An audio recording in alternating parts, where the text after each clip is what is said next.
Hi guys. So yan guys, gagawa tayo ng onion and apple soup.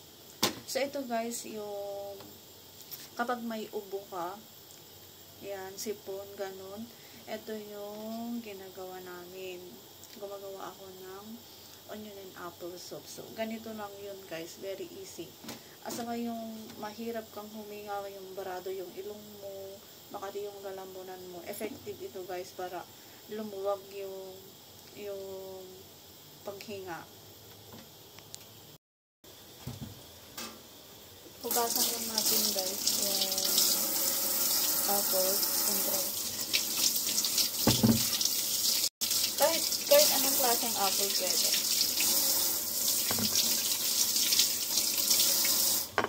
Siyempre itong sibuyas guys, dapat sibuyas para may katas. So kailangan ko dalawang apple at saka dalawang onion.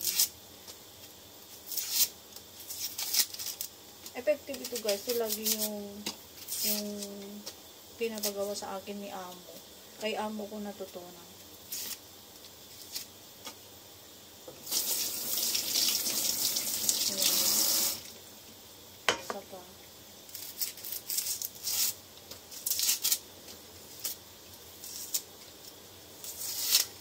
Dapat yung mainit yung soup niya na inumin mo o sa gabi din bago ka matulog, ganun, effective.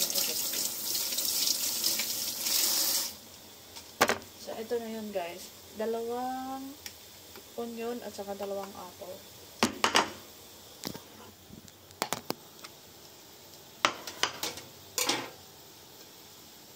Slice lang natin.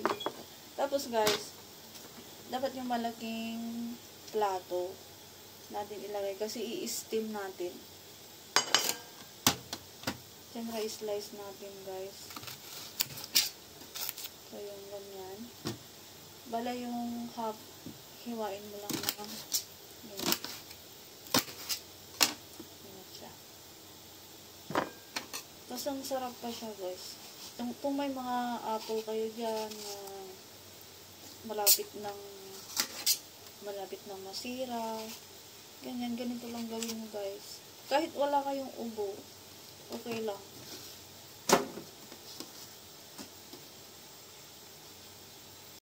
Slice din natin yung apple, same size dun sa sibuyas guys.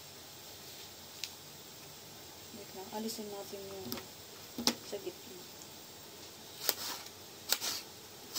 Ganyan lang siya. Lalo na ngayon, Christmas, New Year, marami kayong mga apple na hindi nyo na, guys, hindi nyo na kain dahil maraming pagkain ngayong Christmas. Yung malapit ng masira, ganyan. Ganito lang gawin nyo, guys. Promise. Ang sarap at saka giginhawa yung pakiramdam nyo. At lalo na malamig na dyan sa Pinas, diba? Uso yung sipon at saka ubo. So ganito lang na guys yung na-slice ko. Ayan, i-mix nyo lang yung sibuyas at saka apple. Ayan. And then guys, meron akong binoil na tubig. Ayan, para i-steam ko ito. So, yan. Lagay na natin. Steam for 15 hanggang 30 minutes. Guys, hanggang magkatas siya. So, yan. So, yan. Takpan natin. After 15 minutes na siya, tingnan natin. So, yan. Tingnan nyo guys, ang dami ng katas. Yan. Tapos, lumambot na yung apple guys, at saka yung sibuyas. So, tingnan nyo, ang dami ng katas. So, yan yung iinumin natin. Ayan. So, ito na mga kadyusa, yung finish na apple onion soup. So, yan. Tigain lang natin yung soup niya.